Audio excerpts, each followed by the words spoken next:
आज हम आपको एक छोटी सी कहानी सुनाएंगे। जी हाँ, आज का दिन बहुत ख़ास है, उसके बारे में है। आप लोग एपीजे अब्दुल कलाम को तो बहुत अच्छे से जानते हैं। जी हाँ, हमारे देश के राष्ट्रपति और मिसाइल मैन ऑफ इंडिया के नाम से विख्यात डॉक्टर एपीजे अब्दुल कलाम। जी हाँ, उनके बारे में एक कहानी है कि बचपन में वह अपने पिता के साथ करीब जब वो 8-9 साल के रहे होंगे, बैठकर भोजन कर रहे थे। जब वह भोजन कर रहे थे तो अचानक से उनकी दृष्टि उनके पिता की थाली पर पड़ी। उन्होंने देखा कि उनकी थाली पे जली हुई रोटियां उनकी माँ ने परोसी हैं। अब उसको देखकर वह आश्चर्य में पड़ गए। वह उस रोटी को, यानी कि एपीजे अब्दुल कलाम के जो पिताजी थे, वो उस रोटी को बड़ी शांति और प्रेम से खा रहे थे। इतने में उनकी माता आईं और उन्होंने उनके पिता से रोटी जल जाने के कारण उनसे क्षमा मांगी, कहा कि गलती से रोटियां जल गई हैं। तो अब्दुल कलाम जी के पिताजी ने पता है क्या कहा? उन्होंने कहा कि कोई बात नहीं, मुझे तो जली हुई रोटियां ही पसंद हैं।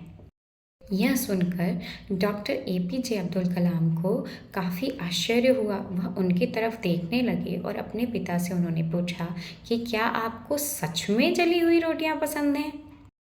तब उनके पिता ने बड़ी ही शांतिपूर्वक जवाब दिया, एक जली हुई रोटी किसी का कुछ नहीं बिगाड़ सकती, लेकिन गुस्से में बोले हुए जले शब्द बहुत कुछ बिगाड़ सकते हैं। उन्होंने अपने बालक डॉक्टर एपीजे अब्दुल कलाम को बहुत बड़ी शिक्षा दी थी कि कभी भी क्रोध में गलत शब्दों का इस्तेमाल ना करें।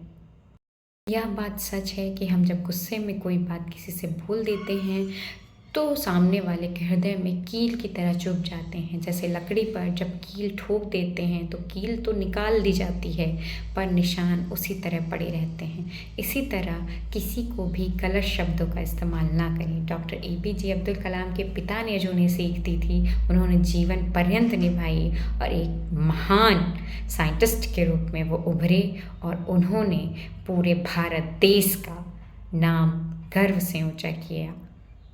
किसकी वजह से? सिर्फ अपने माता पिता की वजह से, जिन्होंने उन्हें इतनी अच्छी शिक्षा प्रदान की थी। जीवन में दो लोगों का ख्याल रखना बहुत ही ज़रूरी है। पिता जिसने तुम्हारी जीत के लिए सब कुछ हारा है, और माता जिसे तुमने हर तकलीफ़ में पुकारा है। इसीलिए प्यारे बच्चों, आपको अपने माता पिता का सम्मान करना चाहिए और उनके कहे हुए कामों को ज़रूर करना चाहिए। इन्हीं बातों के साथ अपने माता पिता जो आपके प्रथम गुरु हैं, उनका सम्मान करिए।